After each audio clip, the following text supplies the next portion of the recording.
ఎప్పుడైతే మనకి heart problem ఉన్నప్పుడు జనరల్గా ఈ మనం బ్లడ్ వెజల్స్లో బ్లాక్స్ ఉన్నా కానీ బ్లడ్ వెజల్స్లో ఏదైనా ఈ ఫ్యాట్ డిపాజిట్స్ ఎక్కువ ఏర్పడిపోవడం వల్ల ఈ కొలెస్ట్రాల్ వాల్యూస్ పెరిగిపోవడం, లేదంటే ట్రైగ్లిసరైడ్ వాల్యూస్, ఎల్డిఎల్ వాల్యూస్ ఎక్కువగా, బ్యాడ్ కొలెస్ట్రాల్ ఎప్పుడైతే మనకి పెరిగిపోవడం వల్ల ఈ గుండె పనితీరు అనేది, గుండె ఫంక్షనింగ్ అనేది జనరల్గా తగ్గిపోతూ ఉంటుంది. సో తగ్గిపోయినప్పుడు జనరల్గా వాటిలో రకరకాల డిఫరెంట్ టైప్స్ ఆఫ్ ప్రాబ్లమ్స్ అనేవి ఉంటూ ఉంటాయి. సో అప్పుడు మనకి ఆక్సిజన్ కెపాసిటీ అనేది మనం పీల్చుకునే మన ప్రాణవాయు ఆక్సిజన్ కెపాసిటీ, ఆక్సిజన్ వైటాలిటీ అనేది తగ్గిపోవడం, జనరల్గా ఈ హార్ట్ ఫంక్షనింగ్ అనేది స్లో అయిపోవడం జరిగినప్పుడు జనరల్గా మనం చేసే పనికి జనరల్గా మన ఫిజికల్ ఎగ్జర్షన్ ఏదైతే ఉంటుందో ఆ ఫిజికల్ ఎగ్జర్షన్కి మనకి బాడీ సప్లై అండ్ డిమాండ్కి ఇంబ్యాలెన్స్ వచ్చేయటం వల్ల వాళ్ళు ఏ పని చేయలేరండి. ఒక 5-10 నిమిషాలు కూర్చుని కానీ వాళ్ళు మళ్ళీ బాడీ అనేది రీజువనేట్ అవుతూ ఉంటుంది. ఇట్లాంటి కంప్లైంట్స్ ఏమైనా ఉంటూ ఉంటే ఇమీడియట్గా వాళ్ళు ప్రాపర్గా ఒక మంచి క్వాలిఫైడ్ డాక్టర్ గారి దగ్గరికి అప్రోచ్ అయ్యి మీరు ఒకసారి డిస్కస్ చేసి దాన్ని బట్టి మనం ట్రీట్మెంట్ ప్రాసెస్లో ముందుకెళ్ళటం అనేది చేయటం అనేది చాలా ఉత్తమం అండి. సో కొంతమంది ఏం చేస్తూ ఉంటారంటే ఏదైనా గ్యాస్ట్రిక్ ప్రాబ్లం అని గ్యాస్ టాబ్లెట్ వేసుకుంటూ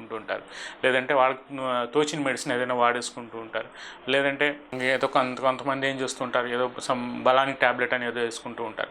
సో వాళ్ళు ఇష్టం వచ్చిన హోమ్ మెడికేషన్స్ చేసుకుని అనవసరమైన అన్వాంటెడ్ కాంప్లికేషన్స్ కొని తెచ్చుకోకుండా ప్రాథమిక దశలో ఉన్నప్పుడే దాన్ని ప్రాపర్గా ఒక నిర్ధారణకు వచ్చి, వ్యాధి నిర్ధారణకు వచ్చి తద్వారా మనం ట్రీట్మెంట్ అనేది స్టార్ట్ చేసుకోగలిగితే వాళ్ళకి ఒక మంచి క్వాలిటీ ఆఫ్ లైఫ్, ఒక మంచి హెల్దీ లైఫ్ ఇన్ ఫ్యూచర్లో వాళ్ళు లీడ్ చేసుకోవచ్చు.